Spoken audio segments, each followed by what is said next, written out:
Now let's get working with arrays in JavaScript. Just like everything else, arrays in JavaScript are fairly loose. What does that mean?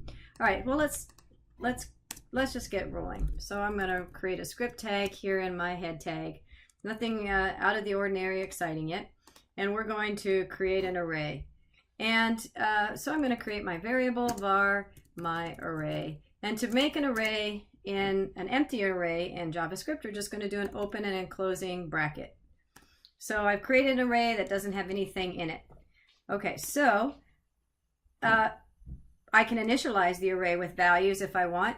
I'm going to put dog. And the interesting thing about JavaScript arrays, because JavaScript is a loose typed language, I can put whatever I want in here. And in languages like C# or Java, if you've taken those, you have to put the same type, right? So I'd have to put a string. But JavaScript doesn't care. I can put in, maybe this dog is, I'm going to keep track of ages. So this dog is 3. Maybe I have a cat, and this cat is 5. So I'm keeping track of mixed data inside of this particular array. Can you do that? Absolutely. As far as JavaScript's concerned, syntactically, this will run just fine. As the programmer, then you have to be aware of what you've done and adjust your code accordingly. But let's just loop through, just use a for loop, and we're going to fill our array on the fly. So unlike other languages, if you've taken C# before or you've taken Java, you knew you had to set up an array and be specific on the size. Well, that's not true in JavaScript. You can just keep adding and subtracting things to your array on the fly. So in other words, this array has one element, and you'll recall from arrays in your past that this is element number 0. So I'm just going to add to this array. I'm going to use a for loop. I equals 0. I less than, we'll just put 10. Shouldn't be a comma here, should be a semicolon. And then I'm just going to fill, maybe just stop talking, and then I will I plus plus. And the idea here is that I'm just going to loop through a for loop, and each time I loop through it, it's going to be 0, 1, 2, 3, up to 9. And I'm just going to add each of those numbers, append them all onto the end of the array. And to do that, we use this method called, push, P-U-S-H, push, and then the value you want to append. So push is a method that tacks on whatever is inside the parentheses into the end of your array. So here I'm going to end up with a dog. Well, no, let's just see what happens. So I'm going to run the code. I'm going to run this. I can't see anything that happened. I wonder if that worked. Hard to say. Don't know. What can we do? Oh, guess you're going to load up to that, aren't you? Yes, I'm working on that.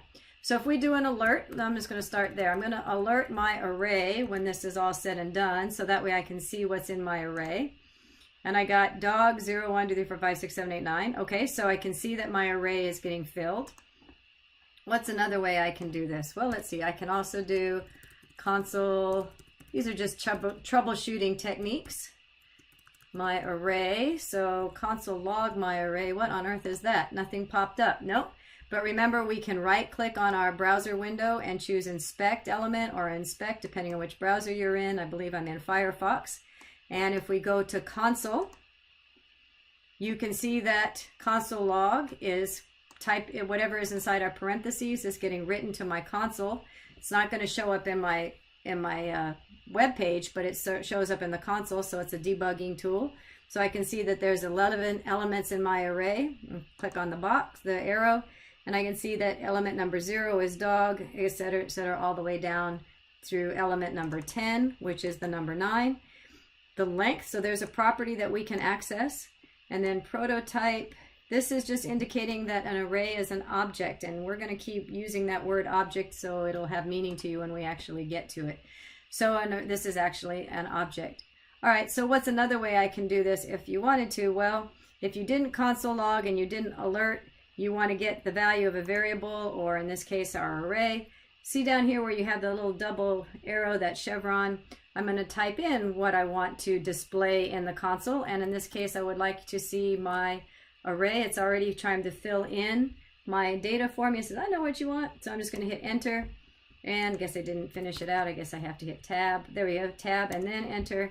And then I have that same thing I had up here above. Instead of console log in my code, I could at any point console log directly here with this command line prompt. So those are good ways to troubleshoot your code. And in the short run then, we have seen how we can create an array, whether it was an empty array or whether we initialized it with a value. We added values on the fly, and well, let's see, this is just for fun. What you started playing with my array dot pop. What does that do? Let's see. I don't know. Pop. And if we run that, let's just see what happens. We'll experiment. Console log, right click, inspect element, and let's see what we ended up with. So go to console, and I guess I didn't end up printing it, but I can do it here, can't I? So I can do my array, and now you can see that pop takes off the last element of that array. So right now we have in our toolbox push, which pushes a new element onto the end of our array, or pop, which pulls off the last element of the array. All right, so that is an introduction to JavaScript arrays.